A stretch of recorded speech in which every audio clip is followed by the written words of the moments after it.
The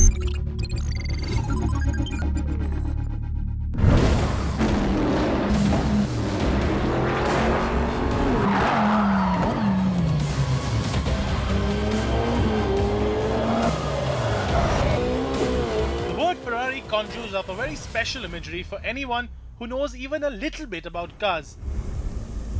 And while their history on the racetrack has been outstanding, it is their road cars that really keep them going. And while everyone gushes over their mid-engine supercars or their front-engine V12s, it is the entry-level drop-top that actually rakes in the big chunk of change. And now here is a new one, the brand new Ferrari Portofino.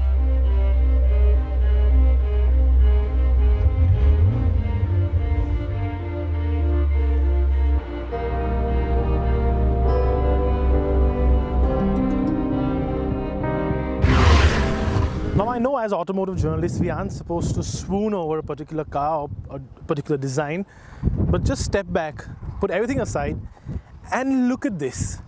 The Portofino, in my opinion, and I do not say this lightly, this is today the prettiest car in series production in the world.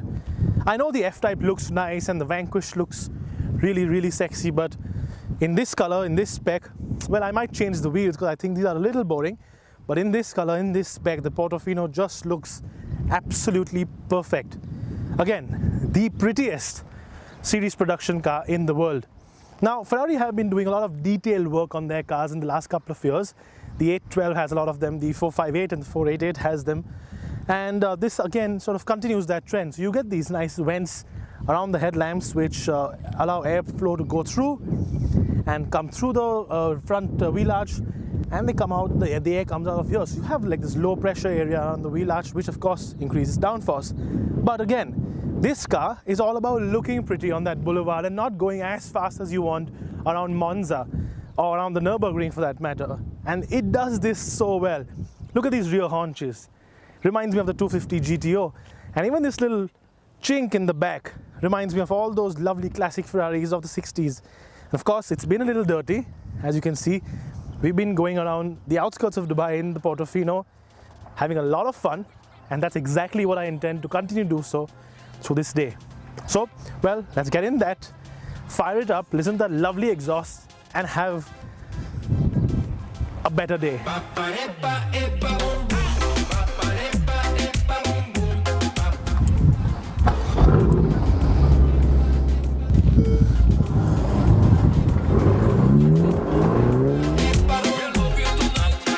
But first, before everything else, even though the idea of the roof down has a romanticized notion attached to it, I think I'll put it up.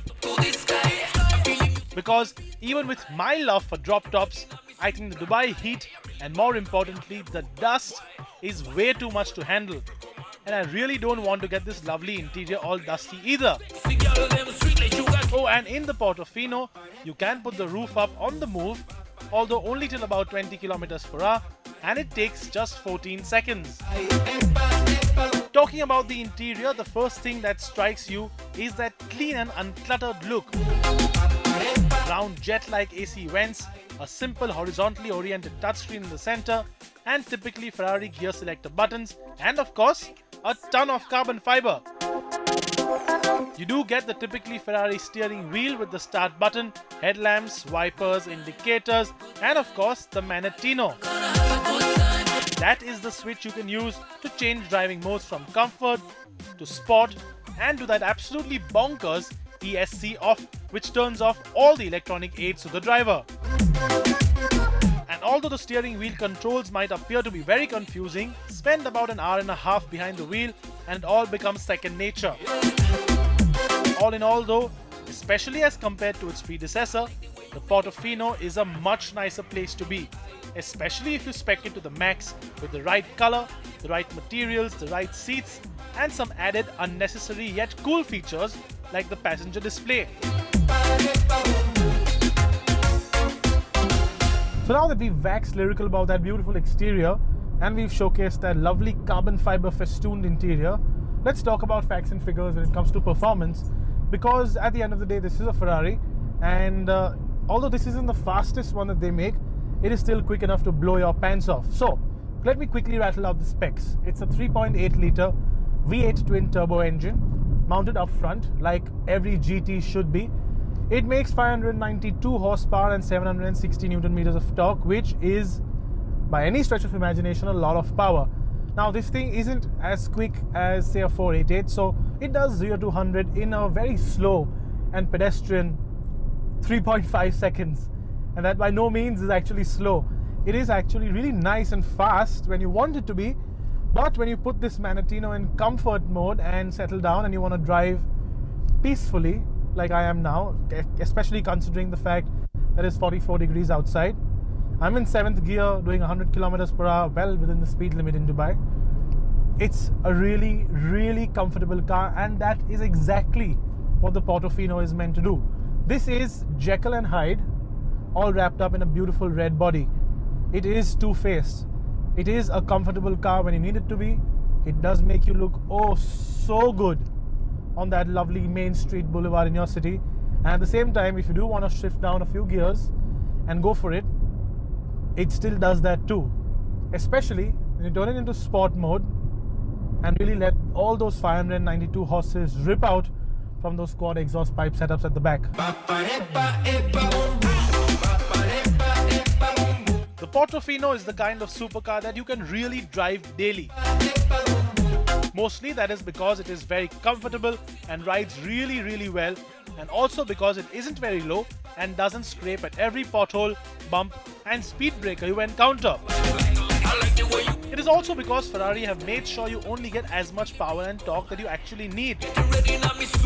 This means that you don't get all those 760 Newton meters of torque to begin with, as if you did, all you would end up doing is shredding your rear tires. It is quick, yes, but it is also very usable. In fact, it is as usable as your average compact SUV, albeit with a much nicer sounding exhaust and with a lot of drama once that roof goes down. As an entry-level Ferrari though, the Portofino is very, very hard to criticize.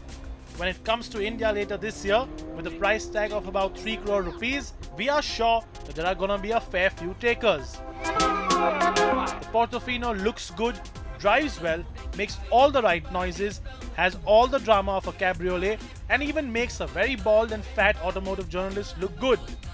What more could you possibly want?